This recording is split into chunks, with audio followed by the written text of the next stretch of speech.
और channel BKS classes. देखिए ये क्वेश्चन जो है संभावित प्रश्न भी हो सकता है और सेकंड सिटिंग के लिए इम्पोर्टेंट भी है।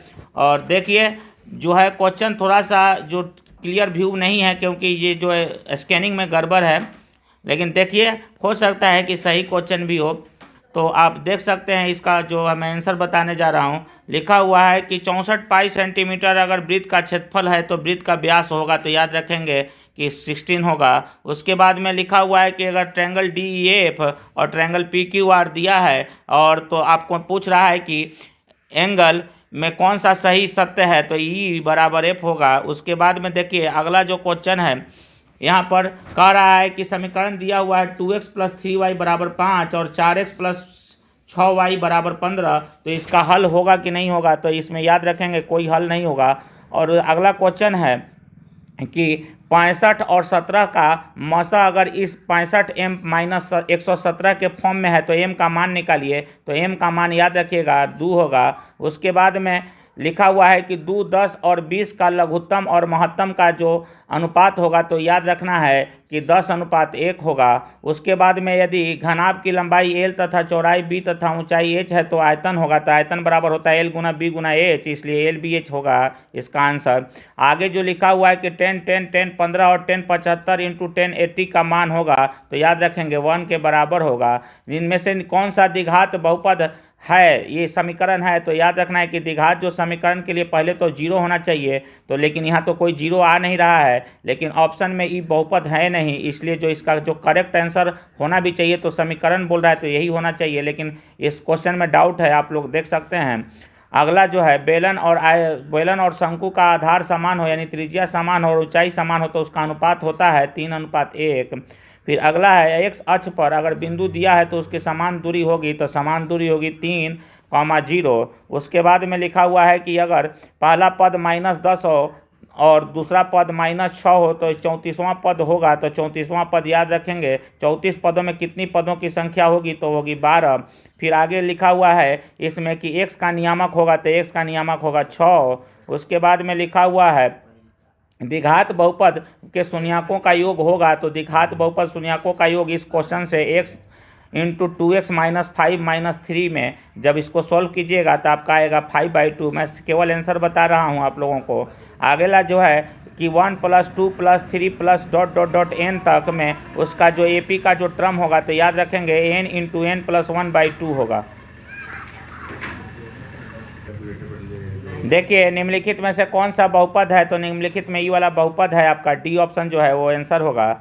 उसके बाद में 12 मीटर ऊंचाई खंभे के जमीन की छाया की जो लंबाई है 4√3 मीटर है, तो बोल रहा है कि उन्नयन कोण होगा, तो उन्नयन कोण याद रखिएगा 60 डिग्री होगा।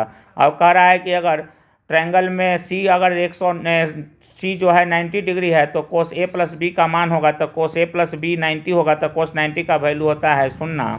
तो आगे देखेंगे नेक्स्ट कह रहा है इसकी बीच की दूरी निकालना है, तो इसकी बीच की दूरी जब निकालिएगा तो 4 आएगा डिस्टेंस फार्मूला से। बेलन और शंकु का अनुपात निकालना है, तो बेलन और शंकु का अनुपात निकालना है, तो इसका आंसर होगा 9:8। अगला जो क्वेश्चन है इसका कह रहा है कि माध्य अगर निकालना है 3, 4, 5, 17 और x का माध्य अगर 6 है तो x का मान ज्ञात करें, तो x का मान 1 होगा। निम्नलिखित में से बहुलक, तो याद रखेंगे बहुलक जोन ज़्यादा बार आता है, तो देखिए इसमें 7 ज़्यादा बार आ रहा है, तो इसका आंसर क्या होगा 7 होगा। अगला क्वेश्चन कह रहा है कि समानांतर माध्य क्या होगा, तो याद रखेंगे दोनों को जोड़ के 2 से डिवाइड मार दिया जाता है, तो आंसर 16 हो जाएगा। उसके बाद में कह रहा है कि मूल बराबर हो तो p का मान, तो p का मान याद रखेंगे यहाँ पर ±4 होगा। अगला जो है कह रहा है कि यदि a और b अभाज्य संख्या तो इसका लसा होता है, तो इसका लसा होगा याद रखेंगे AB। अगर मसा पूछता तो याद रखना है 1। अब यहाँ से अगला क्वेश्चन जो है मूल बिंदु से दूरी निकालना है, तो मूल बिंदु से दूरी निकालने के लिए फॉर्मूला होता है √x² + y², याद रखेंगे। अगला जो है अभाज्य संख्या कौन है, तो अभाज्य संख्या 23 है मेरे भाई। उसके बाद में इसका जो आंसर है, ये अगर क्वेश्चन देखा जाए तो इसका आंसर आता है 0। फिर कह रहा है कि अगर परिधि को 2π से बढ़ा करके 4π कर दी जाती है, यानी दुगना कर दी जाती है, तो क्षेत्रफल हमेशा याद रखिएगा कि 4 गुना होगा। अगर वो दुगना होगा तो 4 गुना हो जाता है। उसके बाद में देख लेंगे यहाँ पर कह रहा है कि मूल बिंदु में नियामक होता है तो मूल बिंदु का निर्देशांक जो होता है 0 0 होता है। उसके बाद में कह रहा है कि x बराबर -5 का आलेख रेखा कैसा होगा, तो y के समानांतर होगा। उसके बाद में लिखा हुआ है साइन 90 डिग्री माइनस थीटा तो इक्वल टू कितना होता है, कोस थीटा होता है। उसके बाद में कौन सा अपरिमेय संख्या है, तो याद रखेंगे ये वाला अपरिमेय संख्या है।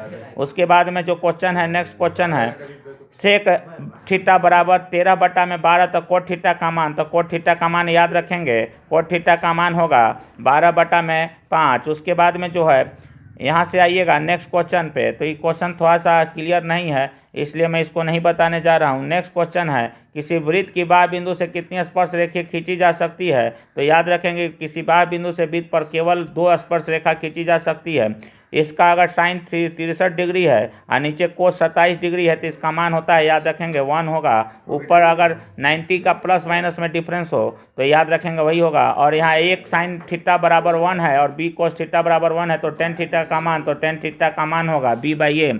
अगला क्वेश्चन जो है नेक्स्ट क्वेश्चन देखिए, लिखा हुआ है कि निम्नलिखित बहुपदों का शून्यकों का योगफल इतना है और गुणनफल इतना है, तो फॉर्मूला होता है x² minus alpha plus beta और into X minus alpha into beta होता है मेरे भाई। तो इसका जो सोल्यूशन होगा ये वाला होगा, ए नंबर ऑप्शन इसका सही है। निम्नलिखित में से कौन सा घटना की प्रयोक्ता नहीं होगी, तो याद रखेंगे निगेटिव नहीं होता है और एक से ज़्यादा नहीं होता है तो निगेटिव है, इसलिए ये प्रयोक्ता नहीं होगी। उसके बाद में सबसे छोटी संख्या, सबसे छोटी भाज्य संख्या जो है याद रखेंगे 4 होता है और सबसे छोटी अभाज्य संख्या जो होता है वो 3 होता है, तो याद रखेंगे उसका मौसा कितना होगा, तो उसका मौसा 1 होगा।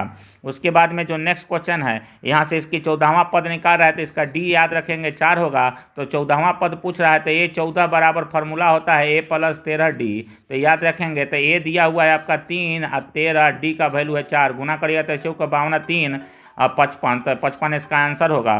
नेक्स्ट क्वेश्चन जो है निम्नलिखित श्रेणी में से आपका कौन श्रेणी है, तो ये वाला जो इसका करेक्ट आंसर होगा यही श्रेणी में है। अब कह रहा है कि अगला जो क्वेश्चन है